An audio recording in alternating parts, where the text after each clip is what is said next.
त्यांच्या लग्नाच्या आधी त्यांच्या विजयाचा बाब तुम्ही उडवा। जिल्हा नेत्या दशरथताई जवके मॅडम आपलं हार्दिक स्वागत आहे। ज्यांनी निष्ठा शिकून लोकांना निष्ठा शिकून मागील आहे आयुष्याचे बाधा चालू होते। मग शेवटी आपल्या सगळ्या कार्यकर्त्यांची जनतेची मागणी होती की दादा एकच आपली जी काही ती दुरंगी लढाई व्हायला पाहिजे। तुम्ही थोडस कमीपणा घेऊन किंवा मनाचा मोठेपणा दाखवून जर या ठिकाणी अशा प्रकारची जर परिवर्तन विकास आघाडी घडविण्यात आम्हाला मुभा दिली तर आम्ही नक्की लढण्यासाठी तेवढ्या ताकदीने उतरू। आणि मी त्यांना फक्त एकच आड घातली की जर ही लढाई तुम्ही मनापासून आणि समोरच्याला चितपट करण्यासाठी लढाईला जाणार असल्या तरच अशा प्रकारची तुम्ही हिंमत करा। मग मात्र आपल्याला कोणती नामुष्की येता कामा नये। आणि आज ज्या प्रकारे या ठिकाणी जनसमुदाय जमलाय, ज्या प्रकारे मंचावर रती महारथी इथे उपस्थित आहेत, त्यावरून निश्चितच माझ्या या सर्व 72 कार्यकर्त्यांनी त्याच पद्धतीने ही लढाई घेतली आणि त्याच मनापासून हा संघर्ष स्वीकारलाय एवढं मी निश्चितच सांगतो। मित्रांनो, जेव्हा स्थानिक स्वराज्य संस्थांवर बोललं जातं, जिल्हा परिषद पंचायत समिती गण या प्रकारच्या निवडणुका काय लढायच्या असतात, जेव्हा संसद किंवा विधिमंडळाच्या निवडणुका लढल्या जातात त्या देशाच्या किंवा राज्याच्या जी ध्येय धोरणं असतात, मोठी कायदे किंवा नियम बनवणं असतात, त्याच्यासाठीच्या त्या निवडणुका असतात। परंतु सर्वसामान्यांच्या जिव्हाळ्याच्या, सर्वसामान्यांच्या दैनंदिन जीवनाच्या समस्या असतात, त्यांचे जे छोटे मोठे विकासाचे प्रश्न असतात, रस्ते असतील, पाणी असेल, लाईट असेल किंवा अगदी शिक्षण, आरोग्य यासारखे मूलभूत घटक असतील, याविषयी या ज्याला तन्मयतेने काम करायचं आहे त्याला खरं तर जिल्हा परिषद आणि पंचायत समितीच्या माध्यमातून खूप चांगलं काम करता येऊ शकतं। परंतु फार दुर्दैवाने म्हणावं लागतं की या रायगड जिल्ह्याची परंपरा की फक्त आणि फक्त आपल्या कुटुंबामध्ये आणि ज्यांनी ज्यांनी आतापर्यंतची ती पदं भूषवली त्यांना तो काही मोह टाळता येत नाही। मग तुमचं कर्तृत्व काय? तुम्ही जेव्हा ती पदं भूषवली, तुम्ही किती वेळा मराठी शाळांना व्हिजिट केली, किती वेळा त्या मराठी शाळांमध्ये शिक्षक उपलब्ध आहेत का, आणि ते उपलब्ध असलेले शिक्षक ते त्या प्रकारचे गुणवंत विद्यार्थी घडवत आहेत का, या प्रकारची तुम्ही कधी चौकशी केलीत का? तुम्ही किती वेळा प्राथमिक आरोग्य केंद्रामध्ये गेलात, किती वेळा आरोग्य उपकेंद्रामध्ये गेलात, तिथे डॉक्टर स्वतः जिवंत आहेत का हे तुम्ही तपासलेत का? तिथे औषधं उपलब्ध आहेत का गोरगरिबांसाठी हे बघितलेत का? जेव्हा आमची गोरगरीब आदिवासी महिला बाळंतपणासाठी त्या प्राथमिक आरोग्य केंद्रामध्ये जाते त्यावेळी तिथे तिला बघितलं जातं का? तिला तिथे त्या प्रकारची ट्रीटमेंट दिली जाते का की डायरेक्ट अलिबागला ट्रान्सफर केलं जातं? ही तुमची कामं नाही आहेत का? हे तुमचं कर्तव्य नाही आहे का?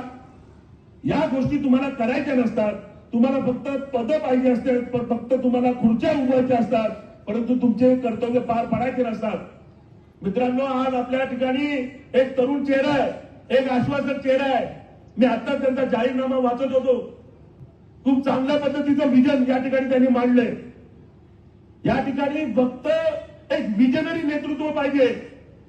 आज एखाद्याने जर ठरवलं तर खूप चांगल्या पद्धतीने इथल्या तरुण पिढीला दिशा दिली जाऊ शकते। मी नेहमी सांगतो की आपला भूभाग हा भौगोलिक दृष्ट्या एक सौभाग्यवान आहे। आपल्या हाकेच्या अंतरावर आता आंतरराष्ट्रीय विमानतळ विकसित झाले। आपण मराठवाड्यात किंवा विदर्भात असतो तर समजू शकलो असतो, परंतु एखाद्याला जर खरोखर पॅशनेटली आणि तन्मयतेने काहीतरी आपल्या समाजासाठी, आपल्या या तरुण पिढीसाठी करायचंय म्हटलं तर खूप काही करता येऊ शकतं। अशा प्रकारचं एक भौगोलिक सौभाग्य आपल्या विभागाला लाभलंय। अनेक प्रकारचे कॉर्पोरेट इंडस्ट्रीज या ठिकाणी येऊ शकतात, अनेक प्रकारच्या सर्व्हिस इंडस्ट्रीज इथे येऊ शकतात, ज्याला अँसिलरी ऑक्सिलरी अशा ज्याला सिव्हिल एव्हिएशन रिलेटेड सर्व्हिसेस म्हणतात, त्या प्रकारच्या इंडस्ट्रीज इथे येऊ शकतात। मोठमोठे कन्व्हेन्शन सेंटर्स इथे येऊ शकतात, मोठमोठे ग्रोथ सेंटर इथे बनू शकतात। परंतु त्यासाठी कोणीतरी झटावं लागतं। कुठल्या तरी तरुण माणसाने पुढारपण घेऊन या मातीमध्ये आपलं काहीतरी देणं या भावनेतून आणि या समर्पणाने काम करावं लागतं। आणि म्हणूनच मित्रांनो, माझी तुम्हाला विनंती आहे, ही सगळी जुनी खोडं जी आहेत ना ती आता खरंच ज्यांनी आतापर्यंतची पदं भोगली फक्त स्वतःच्या स्वार्थासाठी मग कोणाला कुठेतरी स्वतःचे अगदी कॉलेजेस कुठेतरी वाढवायचे आहेत, कोणाला कुठेतरी अजून वेगळ्या पद्धतीने आपला स्वार्थ साधायचा आहे. परंतु ज्यांना खरोखर काम करण्याची तळमळ आहे अशा तरुण मंडळींना तुम्ही साथ द्या. आज ती फार मोठी वेळ आपल्या सगळ्यांवर येऊन ठेपलेली आहे. मित्रांनो, मी एवढं सांगतो की समोरचे कितीही टीका करो, आता अजून वेगळ्या पद्धतीने आज माझे हे व्हिडिओ परत सगळे जाणार, सगळ्या पद्धतीने अजून ते व्हायरल करणार, अजून वेगळे वेगळे त्या पद्धतीने कमेंट्स करणार. इथंच त्यांनी लढाई जी हारलेली आहे यातच आपल्या खरं तर शिक्कामोर्तब झालंय म्हणून समजा. कारण ते लढत नाहीये, ते कुरापत्या काढतायत. जो लढतो ना तो निगेटिव्ह गोष्टीवर कधी लक्ष देत नाही. तो उठतो, मंचावर येतो, आपलं विजन मांडतो की बाबा माझा जो काही कार्यकाळ होतो त्या कार्यकाळामध्ये मी हे कामं केली, पुढच्या माझ्या 5 वर्षाच्या कार्यकाळामध्ये मी अजून चांगली कामं करीन, ही कामं करीन. परंतु कुठेही या प्रकारचं त्यांचं भाषण नसतं. फक्त निगेटिव्ह पद्धतीने ही निवडणूक त्यांनी घेतलेली आहे. आणि म्हणून सांगतो की आपल्या उमेदवाराकडे चांगलं विजन आहे. आपले खाली पंचायत समितीचे जे आपल्या हक्काचे उमेदवार आहेत, सर्वसामान्यांच्या सुखदुःखामध्ये नेहमी सहभागी होणारी ही मंडळी आहेत. अगदी रात्री 12 वाजता देखील तुम्ही तुमची समस्या घेऊन त्यांना जर हाक दिली तर त्या हाकेला ओ देणारे असे आमच्या पंचायत समितीच्या दोन्ही भगिनी आहेत. तेव्हा अगदी हक्काने तुम्हाला सांगतो की बाकी राजकारण काय चालायचं ते चालू दे, पुढील राजकारण कसं असणार ते असू दे. पुढचे 5 दिवस आपल्या सगळ्यांना सजग राहण्याची वेळ आहे. कारण अजून वेगळ्या घाणेरड्या पद्धतीने इथे राजकारण होणार आहे. परंतु मित्रांनो, 100% तुम्हाला सांगतो की या ठिकाणी नागोठणे जिल्हा परिषद गट इथले जे तथाकथित स्वतःला स्वयंभू असे समजणारे नेते त्यांच्या हातातून गेलाय असा रिपोर्ट ऑलरेडी सगळीकडे जाहीर झालेला आहे. आणि त्याच्यामुळे त्यांच्या पायाखालची आता वाळू सरकणार आहे. माझी तुम्हा सगळ्यांना हात जोडून विनंती आहे, आपण सगळ्यांनी हा पण उचललाय, आपण सगळ्यांनी मिळून हे सगळं घडवलंय. कोण काय बोलतंय, कोण काय बोलणार आहे हा विचार करण्याची आता वेळ राहिली नाही. आता ते जे काही आपण पण उचललेला आहे तो अगदी त्या पलीकडे नेऊन ठेवण्याची वेळ आता येऊन ठेपलेली आहे. त्याच्यामुळे आता पुढचे 5 दिवस सजग राहा. अगदी छोट्या मोठ्या ज्या इलेक्शन मॅनेजमेंट आहे त्या अगदी चांगल्या पद्धतीने कशा होतील आणि त्या सर्वसामान्य मतदारांपर्यंत आपले विचार, आम्ही हे का घडवलं, लोकांना हे पटलं पाहिजे. आणि लोकांना हे पटतंय.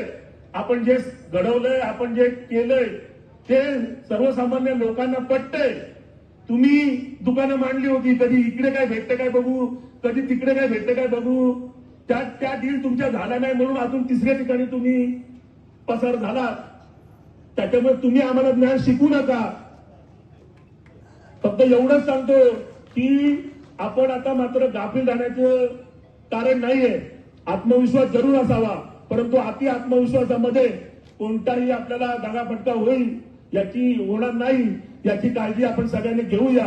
पुन्हा एकदा सांगतो, येत्या 7 तारखेला आपल्या सगळ्यांचे अगदी जीवाभावाचे आणि लाडके उमेदवार सुमितभाई काते आणि पंचायत समितीच्या दोन्ही उमेदवार अरुणाताई हंबीर आणि अंजली दुर्गावले यांना येत्या 7 तारखेला भरघोस मतांनी निवडून देऊन या शिवतीर्थावर आणि पंचायत समितीवर आपलं प्रतिनिधित्व, आपल्या हक्काचं प्रतिनिधित्व की आपल्या माध्यमातून आपलं प्रतिनिधित्व करत तिथे हक्काने त्या प्रशासनाशी भांडून त्यांना जाब विचारून आपली कामं करून आणणारी आणि त्यांना अगदी जाब विचारून आपण कधीही त्यांना खर्चावू शकतो अशी हक्काची माणसं त्या ठिकाणी पाठवा अशीच विनंती करतो आणि थांबतो. जय हिंद, जय महाराष्ट्र.